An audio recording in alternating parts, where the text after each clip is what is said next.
Here is a simple lesson. We've got to learn how to make decisions. And most people don't know how to make decisions.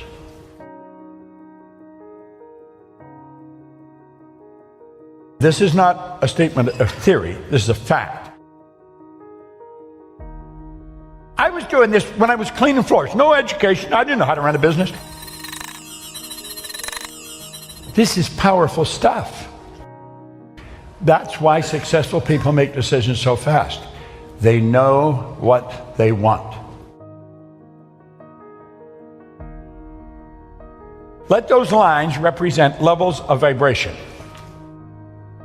Every frequency is connected to the one above and the one below. They're all connected. There's no line of demarcation where one frequency stops and another starts. They're all connected and they're all together. Think of this. That's my phone. That represents my phone. This represents your phone. If I want to talk to you on your phone, I've got to get on your frequency. The second I'm on your frequency, you and I are connected. It doesn't matter where you are in the world. If I dial your number, boom, like that, I'm connected to you.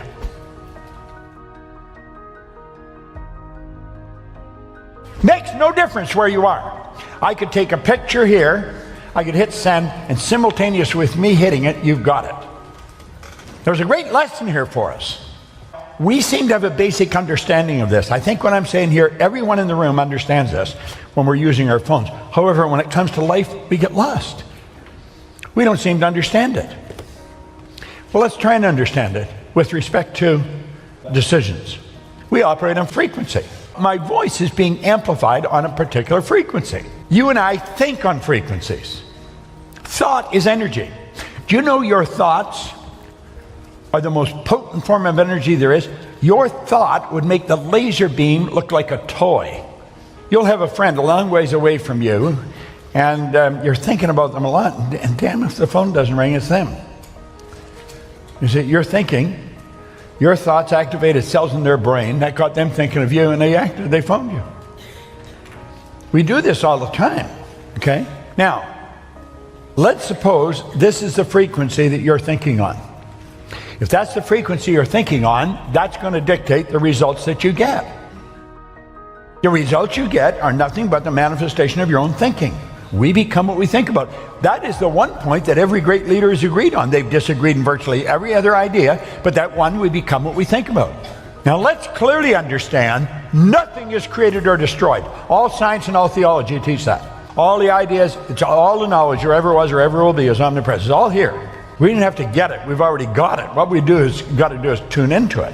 So let's say that's where we want to go. This is where I am. That's where I want to go. How do I get there? Well, I'll say I'm going to do that. This is where the average person is thinking. You can relate to that. I'm going to do that as soon as the kids are out of school. That's not going to do it. I'm going to start my own business as soon as I get the money. And you know, you do that, and pretty soon the decision fades, and then the goal fades. Why?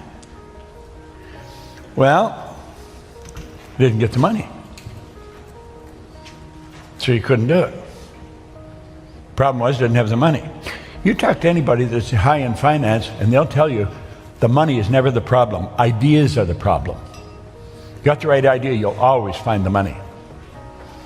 Well, you see, we're thinking down here on this frequency. Your mind and your thoughts are down here on this frequency. What you want is up here on a higher frequency. You cannot get what you want up there while your thoughts are down here. Your mind and thoughts must focus on the same frequency as what you want. If you want it, it's already here. And you make a decision, it's got to be a committed decision. You say, I'm doing that. Now, the second you make a committed decision, everything starts to change. You begin to think and act like the person you want to become. You stop thinking down there, you're thinking up here now. You're thinking on a higher frequency. Want is the only prerequisite for making a decision. Doesn't matter whether you have the money. Do you really want it? If you really want it, you will get it. But you've got to really want it. Yet you also have to understand that everything you need is here. But you've got to be specific. You could be a waiter, somebody leaves you a nice tip, you got more money. That's not it. You've got to be specific how much more money. You know exactly what you want. Yet you don't have to know where it's going to come from. You do not have to understand all the basic principles between sending the picture to the person on the other side of the world for it to get there. All you have to do is know how to do it. Want is the only prerequisite for making a decision. That is so important, you should write it down. Write it somewhere that you're going to see it often. Maybe get a sign and put it up in your house. This is such powerful information, you'd think it would be taught in all schools. The truth is it's not. It's rather sad because it can be, but it's not. You only have to know what you want. It doesn't matter whether you've got the money. That makes no difference. It doesn't matter whether you've got the resources. That doesn't make any difference. It doesn't matter if you know the right people. It doesn't make any difference. Now this sounds so preposterous to a person that's never studied this. Listen, the money is here. You know that song, Love is in the Air? You know the song? Well, change the lyrics. The money's in the air. It is. When you're in harmony with it, you will never stop it flowing to you. Money goes where it's invited, and it stays where it's welcome. Listen to most people. The way they talk about money, you think it was the worst stuff in the world. I get so sick of it. I just never have enough money.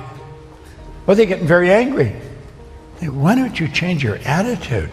Now, you see, that really sounds stupid. Here they are, they're in need of money, and somebody says, change your attitude. They don't even know what attitude is. Yet it sounds like we need so much more than attitude change, but really, that's all I changed. So you've got to understand what attitude is. See, there's a power flowing to and through you, Daisy. It's flowing right into your consciousness. It has no form.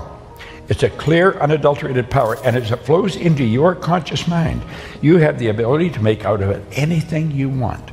And you know something? I don't know if you know what you want, but you are a persistent individual. You are naturally persistent. You're genetically designed that way. We can do anything. We've got the faculties to do the job. Most of us are going by what we hear, see, smell, taste, touch. But your lessons come from your inside world, not outside, inside. And you have to use your higher faculties. Perception, the will, reason, imagination, memory, intuition. Want is the only prerequisite for making a decision. You've got to get this, burn this into your mind. You don't even have to understand this in any depth. Just accept it. If you really want it, that's all you need. You don't need the money. You don't need to know how you're going to get it. You don't need to know any of that stuff. But you've got to really want it. You've done this. You've done this in different times, not really understanding what you've done. Look at this. Paradigms in cybernetics. Anybody that's read Psycho-Cybernetics was written by Napoleon Hill. It is so good. Cybernetics is the science of control and communication in the animal and some machines. Cybernetic controls your thermostat, or the thermostat controls the house. The cybernetic system's in the thermostat. It'll change the temperature of the house. It'll turn the heat on, turn it off, turn the air on, turn it off. Automatically, when you deviate from the set goal. Goal's maybe to have the house at 69 or 70. It'll hold it at that. If somebody leaves the door open, it gets too hot or too cold, the thermostat will shift it. It'll change the air conditioning or the furnace. It's all done automatic. Well, your paradigm is like a thermostat. It's like a cybernetic system. Paradigms in cybernetics are both control systems. They operate essentially on the same principle. Both maintain a definite course of action and will not deviate from the course that has been established. Well, most people's paradigm has them working toward a bad end. Most people's paradigm has them working toward debt. Most people's paradigm has them working towards dumb jobs. You must alter the paradigm if you desire to achieve improved results. A company operates on a paradigm. A country operates on a paradigm. It's called culture. You have a culture in your family. The family has a paradigm. Family operates a certain way. Well, this is something the family always does. And if one of the kids wants to go off, what the hell are you doing? We've always done this. It's a family. Oh. Let me let you in on a secret, Dad. I'm changing the paradigm. You got to be strong, but if you're going to be strong, you got to be aware. Awareness is power. We want to become aware. School focuses on the intellect. The degree. Be able to shape your future. You have to be willing and able to change your paradigm. Always be under construction. Always. Should never be satisfied with where you are. When I was a little kid, Grandma always told me I should be satisfied. Grandma was wrong. She was like an angel of God, a dear little old woman, but she was wrong. Your results should always be under construction. You always want to be improving them. Now you got to ask, are you ready to change?